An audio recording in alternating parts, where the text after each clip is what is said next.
Break के बाद स्वागत है आपको और अब बात करेंगे अपना हिमाचल की और इस वक्त की बड़ी जानकारी आपको बता दें। हिमाचल प्रदेश से इस वक्त की ये बड़ी खबर, ब्रेकिंग न्यूज, विधानसभा के बजट सत्र की कार्यवाही जारी। ये बड़ी खबर आपको बता दें, धन्यवाद प्रस्ताव पर चर्चा जारी है। ये बड़ी खबर सामने आ रही है। हिमाचल विधानसभा के बजट सत्र का आज दूसरा दिन था और फिलहाल आपको बता दें कि बजट सत्र के दूसरे दिन की कार्यवाही शोक उपचार के साथ शुरू हुई। फिलहाल धन्यवाद प्रस्ताव पर चर्चा जारी है। राज्यपाल के अभिभाषण को लेकर मीडिया की भूमिका पर भी आपत्ति जताई गई और इसके अलावा अनुपूरक बजट जो है वो पारित किया गया। मुख्यमंत्री ने विपक्ष के आरोपों को सिरे से खारिज किया। बजट सत्र में राज्यपाल के अभिभाषण पर सत्ता पक्ष धन्यवाद प्रस्ताव लेकर आया। ये बड़ी खबर आपको बता दें, विधानसभा की बजट सत्र की फिलहाल कार्यवाही जारी है और धन्यवाद प्रस्ताव पर फिलहाल विधानसभा में चर्चा की जा रही है। आज हिमाचल विधानसभा के बजट सत्र का दूसरा दिन है और ऐसे में आज दूसरे दिन की कार्यवाही में अनुपूरक बजट जो है वो पेश किया गया। नेता प्रतिपक्ष जयराम ठाकुर ने सदन में पॉइंट ऑफ ऑर्डर उठाया। राज्यपाल के अभिभाषण को लेकर मीडिया की भूमिका पर भी आपत्ति जताई गई।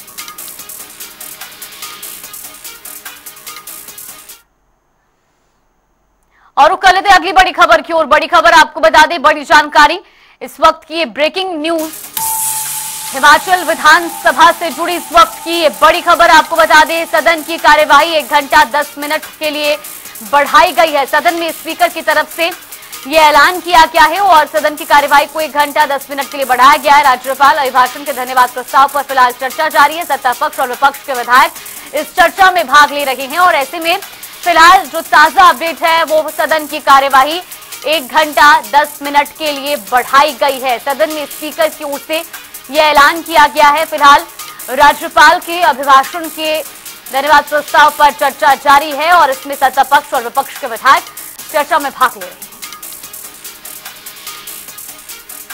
तो ये बड़ी खबर, बड़ी जानकारी आपको बता रहे हिमाचल से। आज हिमाचल विधानसभा के बजट सत्र का दूसरा दिन है और आज राज्यपाल के अभिभाषण पर चर्चा की जा रही है। फिलहाल आपको ये भी बता दें कि 1 घंटा 10 मिनट के लिए सदन की कार्यवाही को बढ़ाया गया है।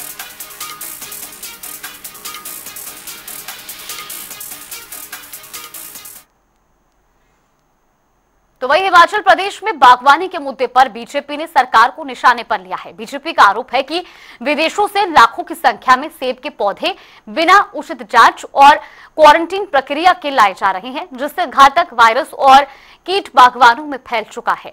तो वहीं प्रदेश सरकार क्वारंटीन नियमों को सही तरीके से लागू नहीं करवा पा रही है, जिसके कारण अब तक कई तरह के वायरस की पहचान भी हो चुकी है। इसी को लेकर बीजेपी ने अब कई सवाल भी खड़े किए हैं। इंपोर्ट से हमारे सेब की खेतों पर वायरस, फंगस और अन्य बीमारियों का खतरा मंडरा रहा है, जो एक बारी फैल गया तो हमारे को भारी नुकसान कर सकता है। हमारी पूरी मेहनत पर पानी फिर सकता है। फसल चौपट, उत्पादन आधा और लागत दुगनी हो सकती है। अगर ये बीमारी फैली तो हिमाचल की जो सेब इंडस्ट्री है उसको भारी नुकसान हो सकता है। इसलिए बागवानों को बिना क्वारंटाइन वाले पौधे खरीदने से बचना चाहिए और सरकार को गैर कानूनी आयात करने वालों पर कड़ी कार्रवाई करनी चाहिए। ऊना मुख्यालय पर स्थित बीजेपी कार्यालय दीप कमल में बीजेपी प्रदेश अध्यक्ष डॉक्टर राजीव बिंदल ने प्रेस कॉन्फ्रेंस की और कांग्रेस को आड़े हाथ लिया। कहा कि केवल केंद्र सरकार, सड़क परिवहन मंत्री नितिन गडकरी और जेपी नड्डा की देन है, जो आज भी हजारों करोड़ों रुपए प्रदेश में आ रहे हैं और सड़कों और पुलों के निर्माण का कार्य तेज गति से हो रहा है। प्रदेश सरकार का हाल आज वो बन गया है, सयानी बिल्ली हम्बा नोचे। देश के महान नेता, भारतीय जनता पार्टी के माननीय राष्ट्रीय अध्यक्ष, केंद्रीय स्वास्थ्य परिवार कल्याण उर्वरक रसायन मंत्री जितनी बार हिमाचल आते निरंतर हिमाचल को सहयोग कर, जब दिल्ली में होते हैं तब भी निरंतर सहयोग करते हैं। उसके बावजूद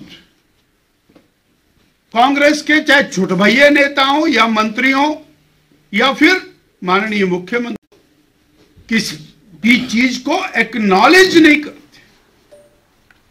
और अब तो स्थिति ऐसी हो गई है कि सियानी बिल्ली खंबा नोचे। नगर निगम धर्मशाला का वार्षिक बजट 2025-26 को महापौर नीनू शर्मा ने प्रस्तुत किया। एमसी का आगामी वित्तीय बजट 141 करोड़ 51 लाख रुपए का रहेगा। बजट में धर्मशाला सोलर मिशन का प्रावधान किया गया है, जिसमें घरों में सोलर पैनल लगाने का कार्य किया जाएगा। सोलर एनर्जी के अधिक प्रयोग के लिए policy of solar energy mission आगामी 2 वर्ष के लिए बनाई जाएगी। इसमें आपको बता दें कि गृह कर में भी 10% की राहत दी जाएगी। देखिए, सबसे पहले जो हमने धर्मशाला सोलर मिशन का बजट में एक प्लान लिया है, एक धर्मशाला सोलर मिशन प्लान जो हमने चलाया है, उसमें हम लोगों ने कमर्शियल में बिल्डिंग में जो लोग सोलर पैनल बनाएंगे उसके लिए हमने 5% जो है सबसे 5% जो इसमें टैक्स में रिबेट रखा है। और जो लोग प्राइवेट बिल्डिंग में सोलर पैनल कम से कम 3 किलोवाट, ज़्यादा से ज़्यादा जितना मर्जी लगाएं, पर कम से कम 3 किलोवाट पे जो है हम लोग 2 साल के समय में जो बनाएगा उसके लिए हमने 10% का जो है टैक्स में रिबेट रखा है। और ये जो है टैक्स रिबेट 3 साल तक बनाने के बाद 3 साल तक जो है उनको। तो वही हिमाचल प्रदेश विश्वविद्यालय में सुबह 2 छात्र गुटों में खूनी संघर्ष हो गया, जहां एबीवीपी और एसएफआई के छात्रों के बीच में झड़प हो गई, जो देखते ही देखते खूनी संघर्ष में तब्दील हो गए। दोनों गुटों के बीच हुई इस मारपीट में 5 से 7 छात्र गंभीर रूप से घायल हो गए। तो वहीं विश्वविद्यालय परिसर में माहौल तनावपूर्ण फिलहाल बना हुआ है और छात्रों में डर का माहौल है। विश्वविद्यालय परिसर पुलिस छावनी में तब्दील भी हो गया।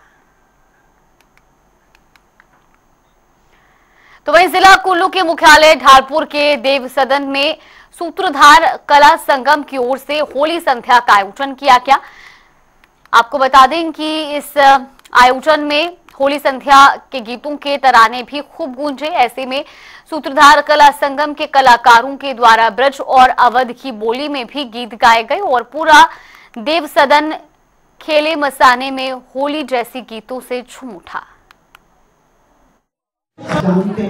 सदियों पूर्व कुल्लू में जब रघुनाथ जी का आगमन हो, उनके साथ साथ यहाँ होली गायन की परंपरा भी वैरागिन समुदाय द्वारा निरंतर रूप से जारी रखी गई और आम जनमानस में एक त्योहार के रूप में होली का उत्सव बसंत पंचमी के बाद 40 दिनों तक लगातार मनाया जाता था। लेकिन समय की गति के साथ साथ धीरे धीरे इसमें कुछ कमी आ रही थी और ऐसे में 27 वर्ष पूर्व सूत्रधार कला संगम ने बीड़ा उठाया कि इस परंपरा को फिर से जीवंत किया जाए, इसको रिवाइव किया जाए। तो तब से होली गायन की परंपरा यहाँ आरंभ की गई और आज 27वीं सूत्रधार होली संध्या का आयोजन कुल्लू के देव सदन में आयोजित किया जा रहा है। होली की बहुत बहुत बधाई। जैसा कि आपके सामने है कि कुल्लू होली एक ऐसी होली है जहाँ की सब जगह होली जो है वो खत्म होती है, लेकिन उसके बाद यहाँ पर जो है शुरू होती है एक अलग से तरीके से। तो जैसा कि सूत्रधार जो ये इनकी संस्था है एक बहुत बधाई के पात्र है कि ये आज 27वां जो है होली का जो ये पर्व है शाम को मनाया जा रहा है। नगर परिषद इसके लिए इनको बहुत बहुत बधाई देती है, सभी को बहुत बहुत बधाई देती है। और जहाँ तक इस संध्या का करके हर साल ये मनाते हैं, तो इस हिसाब से जो हमारी नगर परिषद को इन्होंने आज मुख्य अतिथि के रूप में बुलाया है, इसके लिए इनका बहुत बहुत धन्यवादी हैं। तो वहीं हमीरपुर के प्रसिद्ध पीठ बाबा बालकनाथ मंदिर के अपर बाजार में पंजाब से आए श्रद्धालुओं ने हवा में तेजधार हथियार लहराकर आतंक का माहौल बना दिया। यहां पर कार चालकों ने लोगों को डराने के लिए तेज हथियार निकाले।